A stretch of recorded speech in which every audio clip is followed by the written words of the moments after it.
going on, Jets fans? Welcome into the Jets Report. My name is Patrick Siepman, and coming up on today's show, we're going to talk about if the Jets fixed their biggest issue from this past season. Obviously, winning 5 games, there is a lot to improve. So did the Jets address it?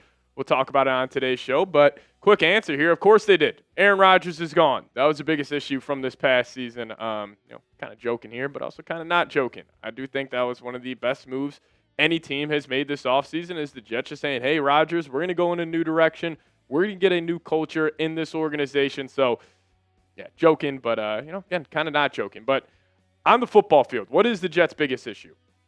I thought the run game by far was a major issue this past season. They couldn't consistently do it. They, struggled in the red zone, specifically running that football. And, you would have thought heading into the year with a decent offensive line, 2 good running backs, it would have been a lot better. But we'll talk about if the Jets did address this issue this offseason. But speaking about last year, if you guys think the Jets would just be better than 5-12, win 6, 7, 8 games, go down there, hit that thumbs up icon. I think they for sure will, so I'll probably go down and like this video myself. But if you guys think the Jets will be better than last year, go down there, hit that thumbs up icon. All right, so the run game last year for the Jets was abysmal. It was not a good unit. They struggled just consistently run the ball, and they only averaged 4.3 yards per carry, which is extremely low, and then also yards per game. They were 31st in the National Football League. Now, do I think that was a talent issue or a personnel issue? Not necessarily. I think it was more schematics, and also injuries played a huge factor across the offensive line. But how do the Jets improve it, and how have they already improved it? Well, they already improved their offensive line, which will obviously play a big factor in the running game this upcoming season. I think also just the Jets staying healthy at the interior with guys like Simpson, Tippmann, and Vera Tucker. If those 3 guys can stay healthy, that would be huge. But, you spent a top 10 draft pick on Armand Membu. Olu Fashanu, you spent the 11th pick last year in the draft on him, so you should have your bookend tackles for the future, and you got 3 solid interior offensive linemen. If this group can stay healthy, and they can all stay on the field for hopefully all 17 games, you could be talking about this group being a top 5 unit in the National Football League. And, I like to also just the swagger that this group has, like just hearing Membu and Fashanu talk, like they are maulers. They want to obviously run the football a whole lot. So I got high expectations for that offensive line. And, the biggest reason why it will improve is because of the additions they made on that offensive line. But, secondly here, Justin Fields.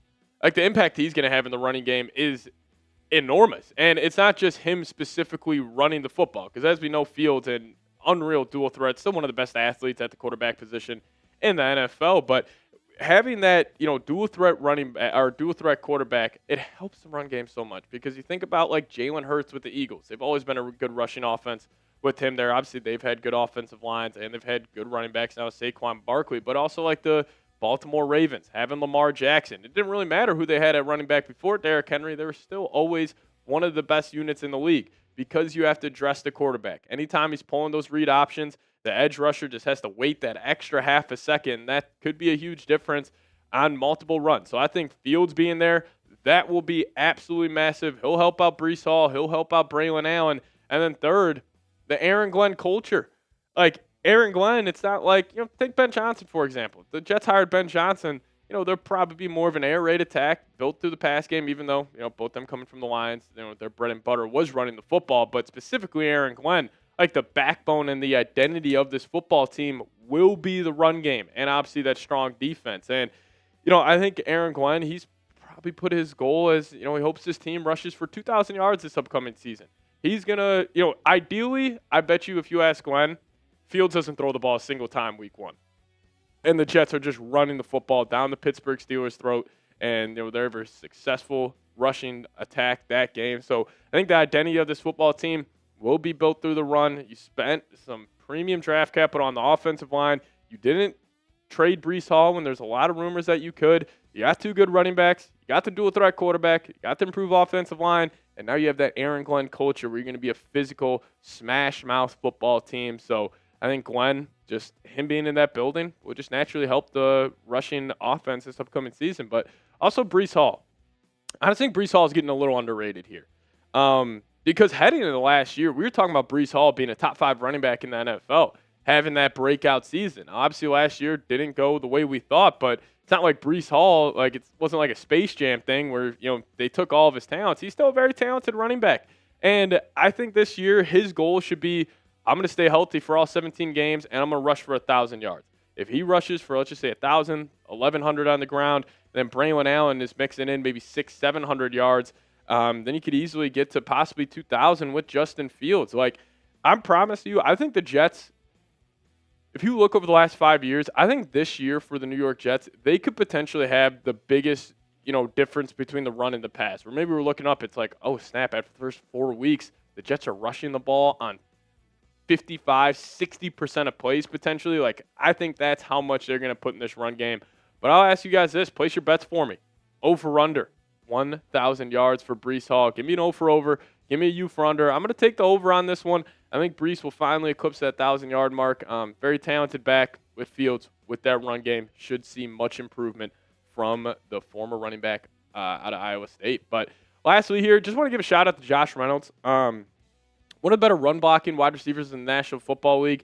And I think even, them going out and getting Membu, them going out and getting Josh Reynolds, like, you can just kind of read the tea leaves here on what the Jets are trying to accomplish offensively. But also, when Josh Reynolds was with Aaron Glenn back in Detroit in the 2022 season, he had a pretty good run block grade. Now, 61.7, if that was for an offensive lineman, it's nothing to write home about. But at the wide receiver position, this is pretty good. That was 17th out of all wideouts, out of all tight ends in the NFL that season. So he's a big, physical wide receiver. And I do, if you look at some of the home run plays, mainly run plays in the NFL, it always comes down to that receiver making that last block, giving that extra effort, or just a running back, shaking a guy and making a guy miss an open hole. But having a guy like Josh Reynolds, and then also if Mason Taylor, if he can also be a good run blocker, that personnel the Jets could throw out there, it could be very, very intimidating for other teams. So I think the run game will be massively improved this season. You got a better offensive line. You got a dual threat quarterback. You've got a head coach in Aaron Glenn where he's going to lean into it. He's going to feed those running backs a whole lot. And then also, I should have even mentioned Tanner Engstrad being the pass game coordinator. Obviously different for the Detroit Lions, but he saw how impactful a solid run game can be and how that had the Lions averaging 33 points a game this past season. Yes, they had Goff, Amon-Ra, Laporta, Jameson Williams, but their MO, their bread and butter was that run game. Then you got good run blocking wide receivers. I'm pretty confident this would be a top 10 rushing team in the NFL, but hey, you guys let me know. The Jets will have the blank best run game in the National Football League this upcoming season. I think they'll be top 10. If they're top 5 and that defense gets back to being a top 10 unit, hey, that 7th seed could be in sight for the New York Jets. But I do want to say thank you guys so much for watching today's edition of the Jets Report. Now, make sure you guys do hit that subscribe button on your way out. It really does help us grow this channel here on YouTube. It's a free, easy way to help us. So hit that subscribe button today, and we'll see you guys next time. As always, go Jets.